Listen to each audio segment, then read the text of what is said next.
Y sí, muchachos, hoy día ganó nuevamente la U en el Estadio Monumental en frente de Cienciano.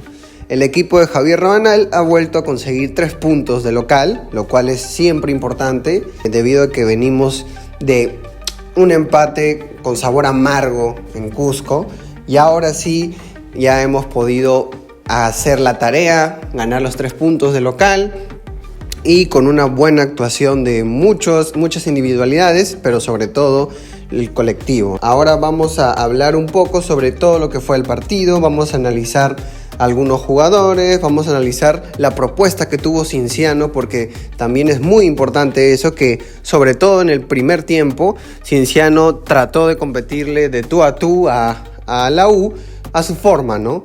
A su forma, buscando las segundas pelotas, buscando los rebotes en el área rival y obviamente haciendo un desgaste físico muy importante que al final le terminaría pasando factura. Entonces, para empezar, bueno, primero hay que decir la alineación titular que tuvo el cuadro merengue, que obviamente salió en el arco con Romero. Por la banda derecha regresó después de su lesión Andy Polo, y qué partidazo que se metió Andy. En la saga central los tres estaban Riveros de líbero, Inga como defensor central izquierda y Fara como stopper por derecha, ¿no? Y ya por carrilero por izquierda estuvo esta vez Paolo Reina en vez de Carabalí. En el medio campo ya lo conocemos, Jesús Castillo como primer volante, luego como volante más tirado a la derecha Pérez Guedes, por izquierda Jairo Concha y arriba los dos delanteros Valera de punta y Alzugaray acompañándolo, ¿no? Bueno, el primer tiempo empezó con primeras buenas conexiones entre Alzugaray y Valera, pero que lamentablemente no pudieron llegar a concretarse. Me gustó mucho que Alzugaray se muestre más, que esté más participativo, más luchador y más para adelante, como lo tiene que hacer, acompañando a Valera. Ese va a ser su rol en el equipo de Rabanal y tiene que seguir así. Ese es el camino, ya los goles llegarán, pero a comparación del anterior partido que estaba jugando muy atrás, ahora sí encontró su posición y hasta a veces se tiraba por la derecha para ahí hacer asociaciones con Pérez Guedes y con Andy Polo que pasaba. En el primer tiempo la U empieza con la posesión del balón y lo peculiar es de que vi a Cienciano jugando muy atrás desde el inicio, tratando de aguantar todo el poderío ofensivo que quería transmitir la U, pero me pareció muy arriesgado al inicio, desde el primer tiempo, que el DT de Cienciano, que Melgarejo, haga ese planteamiento, porque en algún momento cuando te tiras muy atrás y desde muy temprano, la U te va a llegar, y más de local, con todas las armas en ofensiva y por las bandas que tiene.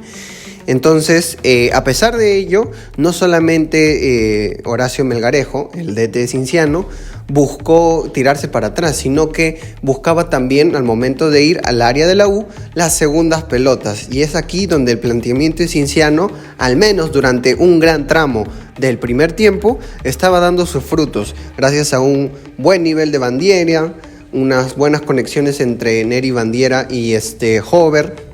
Las segundas pelotas que quedaban en bote, las buscaban mucho, estaban presionando mucho.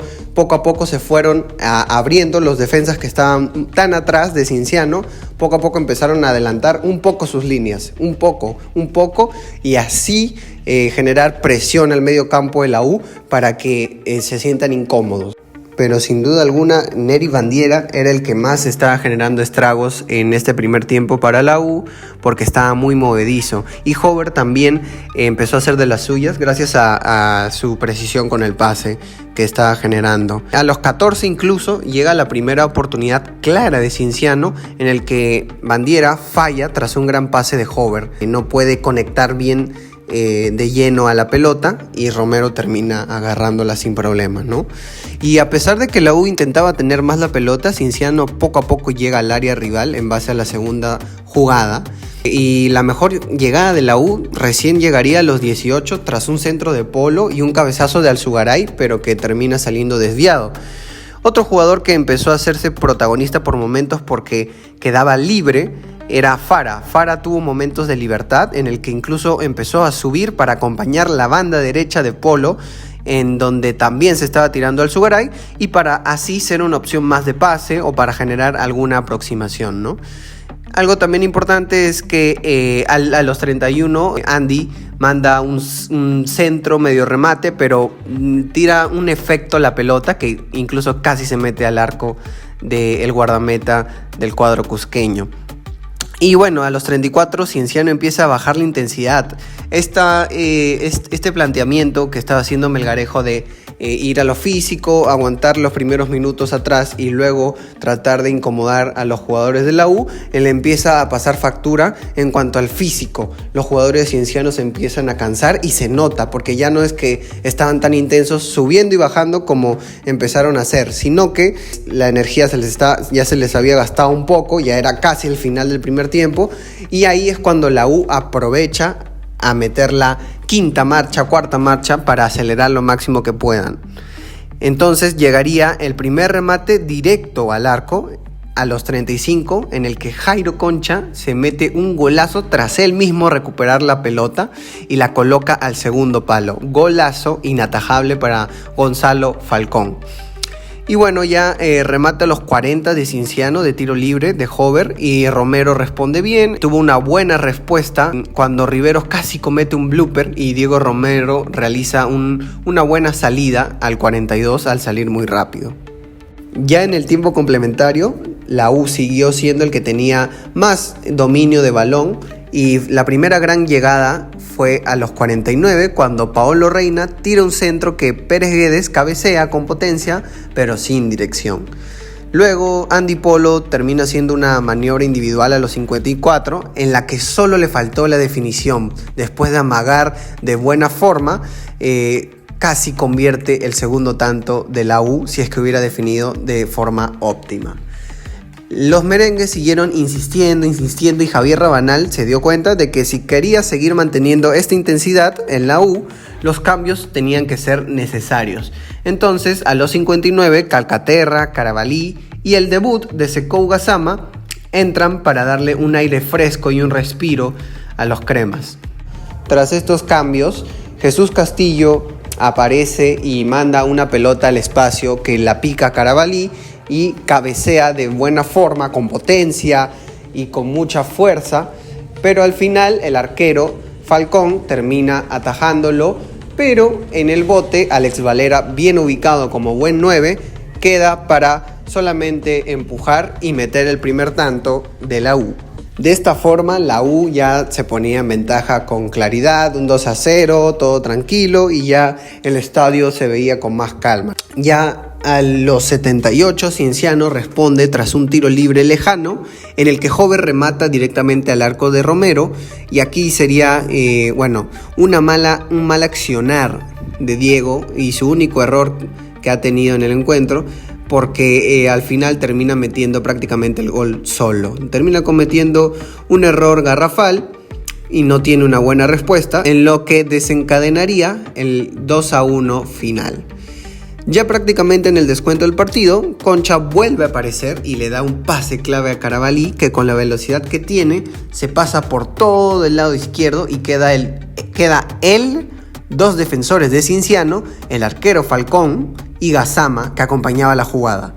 Al final el ecuatoriano decidió mal y remató al arco con duda y no tanta fuerza, en lo que pudo ser una posibilidad para el debut soñado de Secou. La verdad creo que en los 30 minutos que estuvo Gassama se le notó que aún está a falta de ritmo, pero valoro que por lo menos trató de mostrarse un poco, e igual es su primer partido y habrá que verlo durante otros cotejos en el que su portento físico tendrá que beneficiarlo por sobre otros defensores de la Liga 1. En síntesis, fue un partido que siempre la U tuvo la posesión del balón.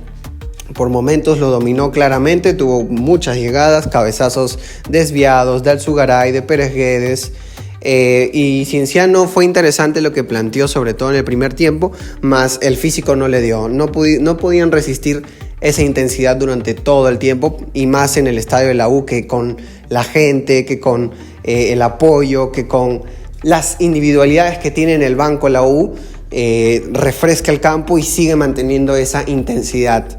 Entonces yo creo que al fin y al cabo el 2-1, si es que alguien lo ve desde fuera, puede creer que la U se complicó, pero no, nada más lejos de la realidad, que la U ganó el encuentro con autoridad y solamente el gol que mete Cienciano fue por un error de Diego Romero, que bueno, estoy seguro que se va a reincorporar y que va a seguir haciendo una gran labor en el arco crema.